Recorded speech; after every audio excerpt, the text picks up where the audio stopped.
tudo bem? Pra quem não me conhece, eu sou a Thaís, tenho 27 anos e tenho diabetes tipo 1. Hoje eu queria conversar um pouquinho com vocês sobre como foi o processo de descoberta da doença pra mim. Eu desenvolvi diabetes tem mais ou menos 3 anos e meio e na época eu não vou dizer que eu conhecia alguma coisa sobre a doença. Falando um pouco sobre a minha perspectiva da situação, tá? Quando a gente começa a ficar doente, quando começa a desenvolver alguma coisa estranha, digamos assim, a gente sabe que tem alguma coisa de errado com a gente. Óbvio que eu tô falando quando a gente é adulto, né? Quando a gente fala de diabetes tipo 1, geralmente ela é desenvolvida quando a gente é criança, adolescente, né? Começo da juventude. O cenário que eu vivenciei, que foi desenvolver depois de adulta, ele é um pouco mais difícil de acontecer, mas tá aqui um caso para provar que acontece. Mas enfim, na ocasião eu comecei a perceber sutis sinais que hoje eu sei que são claros de diabetes e que é importante que todo mundo tenha consciência, né, como um sinal de alerta. Então, eu já usava óculos, já tinha um pouquinho de miopia, mas era uma coisa assim, eu conseguia enxergar sem óculos as coisas, né? E aí eu tava indo pro trabalho um dia e comecei a perceber que eu não tava enxergando absolutamente nada com o óculos que eu usava na época. Parecia assim que do dia pra noite tinha parado de funcionar, que meu grau tinha aumentado absurdamente. Já foi estranho, mas enfim, achei que era normal, né? Acontece, geralmente quando a gente tem miopia, ela vai progredindo, né? E daí no decorrer dos dias, eu comecei a perceber que eu tava fazendo muito xixi. Muito, mas tipo, uma coisa surreal, de muito xixi. E beber muita água, sentir muita sede, sentir a boca muito seca o tempo todo. E assim, eu sabia que tinha alguma coisa de estranho, mas na época eu tava fazendo muita academia, tava malhando bastante. Então eu pensava, gente, sei lá, acho que pode ser o organismo trabalhando e tal, né? Por isso eu tô bebendo tanta água, fazendo tanto xixi. Até que, assim, do dia pra noite também, eu emagreci muito. Muito mesmo. Muito no sentido de todas as suas roupas pararem de te servir. De você colocar uma calça e a calça cair porque não parava. E eu achei aquilo maravilhoso, né? Porque eu falei, gente, ok, tô malhando, tô comendo melhor, então tá dando resultado, o negócio tá funcionando. Só que em paralelo começou a união desses fatores todos começou a ser muito esquisita. Porque eu que sempre tive um sono muito pesado, por exemplo, comecei a acordar 2, 3 vezes no meio da noite para fazer xixi e beber água. E assim, ia fazer xixi litros e virava uma garrafa de água daquelas de 1,5 litro, sabe? Facilmente. Mas até então, nem eu, nem meu pai, nem minha mãe percebemos nada, né? E tudo bem. Até que um belo dia eu acordei. Na noite anterior eu tinha ido para uma festa com umas amigas e eu já tava me sentindo mal, sentindo que tava difícil para respirar, sabe? Eu ficava respirando muito fundo, me sentindo meio fraca, não sabia ao certo o que estava acontecendo, mas fui levando. E eu trabalhava meio período nessa época, e minha mãe e meu pai eles sempre trabalharam fora, né? E eu trabalhava no período da tarde.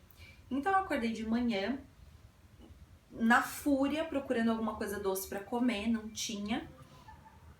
E aí decidi fazer o quê? Ir até o supermercado comprar alguma coisa, que eu queria, tipo, um suco, um iogurte, alguma coisa doce. Meu organismo parece que pedia cada vez mais alguma coisa doce pra eu consumir. Fui pro supermercado. Quando eu cheguei no mercado, eu já não conseguia mais respirar. Eu já tava, assim, fadigada absurdos. E só pra você entender, eu ainda morava com os meus pais, né? E a casa deles era, sei lá, 2 quarteirões de supermercado. No plano. Não tinha motivo pra eu estar cansada. Mas tudo bem, vida que segue. Entrei no mercado, peguei algumas coisas e paguei. Antes de voltar, eu já tive que sentar num banquinho na saída do supermercado. Sentei lá, fiquei esperando um pouco, deu uma recuperada, comecei a andar. Quando eu cheguei no primeiro quarteirão, eu não conseguia parar em pé, tava passando muito mal, muito mal, muito mal. Sentei na guia da calçada, abri um suco que eu tinha comprado, bebi, pra ver se aquilo fazia eu me sentir melhor. E aí eu comecei a vomitar. Vomitar, vomitar, vomitar, vomitar, vomitar. Foi, assim, assustador. Porque eu tava me sentindo muito mal e tava vomitando. Então, aquele momento foi um momento de clareza na minha vida que eu pensei, meu Deus, eu vou morrer. Tem alguma coisa muito errada comigo. Aí, já o desespero tomando conta, tentei continuar andando, no meio do caminho eu tive que parar mais uma vez pra sentar na guia da calçada, vomitar mais. Foi um negócio horrível, assim. E o que você se sente pior nessa situação é que tinha um monte de gente na rua, sabe? Era, sei lá, 10 horas da manhã, 11 horas da manhã. E as pessoas não paravam pra perguntar o que estava acontecendo, se precisava de ajuda, sabe? Então foi uma coisa assim bem assustadora. Quando eu consegui chegar em casa, eu já liguei na hora pra minha mãe, desesperada. Falei, mãe, vem pra casa porque eu acho que eu tô morrendo, tem alguma coisa muito errada comigo. Falei o que eu tava sentindo. E quando eu falava com ela, eu já não conseguia conversar normalmente. Eu falava duas palavras e ficava como se estivesse extremamente cansada, sabe? E a minha mãe, obviamente, ficou desesperada, já ligou pro meu pai, vieram os dois pra casa e chegou uma situação assim, que eu não conseguia, eu não tinha forças pra fazer nada, sabe? Parecia que eu tava realmente morrendo, porque minha vontade era ficar assim, largada. E meus pais me pegaram, me colocaram no carro e a gente foi pro hospital. E na hora, assim, que a gente chegou, já me colocaram numa cadeira de rodas, me passaram na frente de todo mundo. E aí, naquela pré-consulta que a gente faz, né, com o médico, eu comecei a falar pra eles os sintomas e tal. E na hora ele já pegou o glicosímetro, fez um teste de glicemia em mim e tava, assim, absurdamente alta.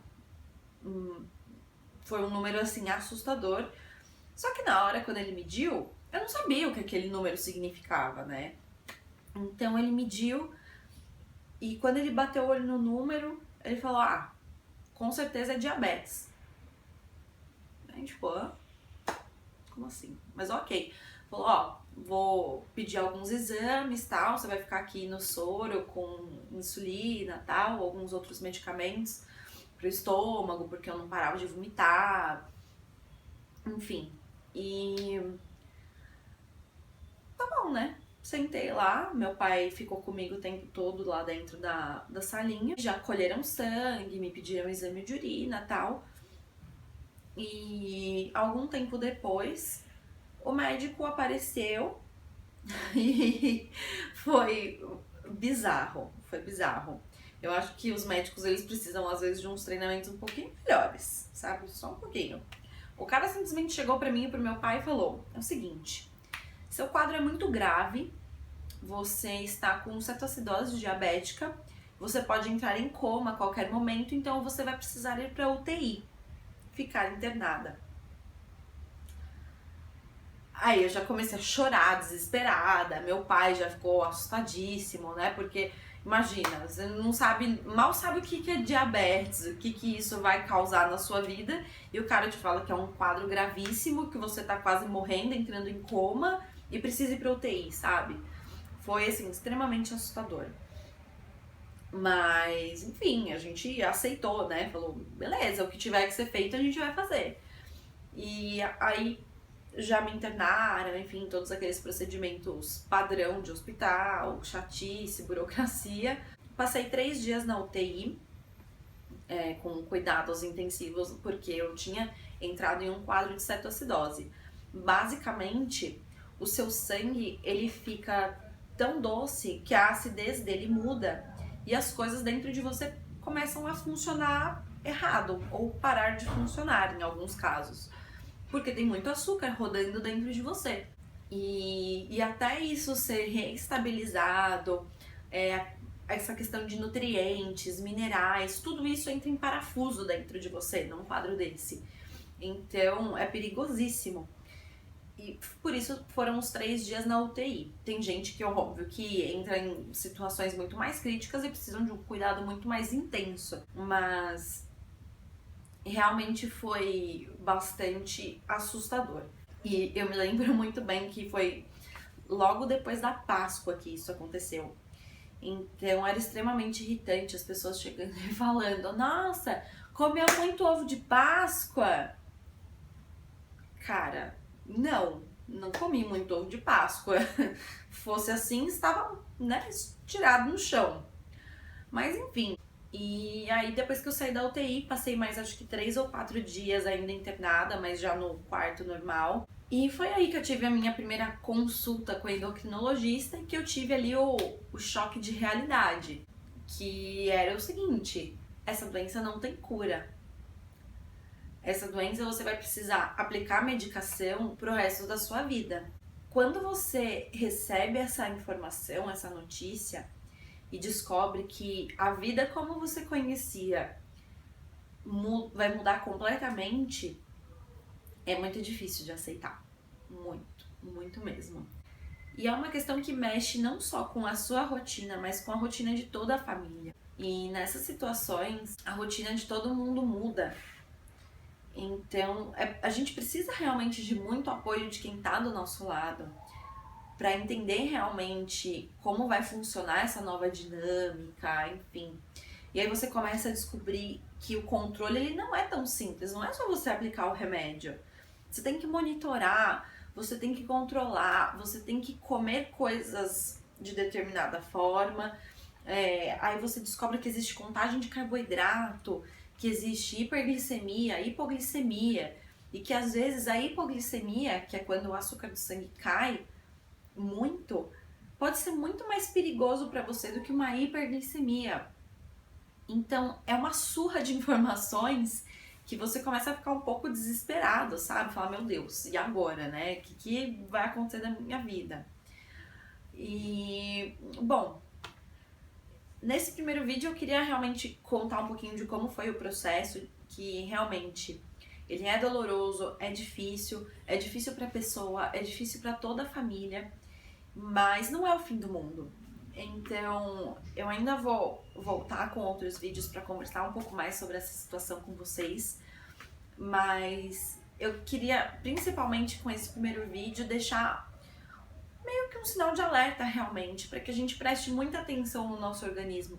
O nosso corpo é uma máquina absurda e ele dá todos os sinais, ele mostra todos os sinais do que precisa, do que está acontecendo, de que tem alguma coisa errada. Se eu tivesse tido o feeling, sei lá, ou não sei, talvez menos medo de realmente descobrir que tinha alguma coisa errada antes de chegar nesse patamar que eu cheguei, talvez eu não tivesse precisado ficar internada, não tivesse precisado ficar na UTI, teria evitado uma coisa assim muito grande, muito dura, muito difícil. Não que seria menos traumático ou que seria menos difícil de me adaptar, mas talvez eu não tivesse precisado sofrer tanto, nem feito minha família sofrer tanto nesse sentido. Mas enfim, espero que vocês tenham gostado do vídeo. Se inscrevam aí no canal para continuar acompanhando esses nossos próximos bate-papos. E no próximo vídeo a gente conversa um pouquinho mais, beleza? Um beijo e até a próxima. Tchau!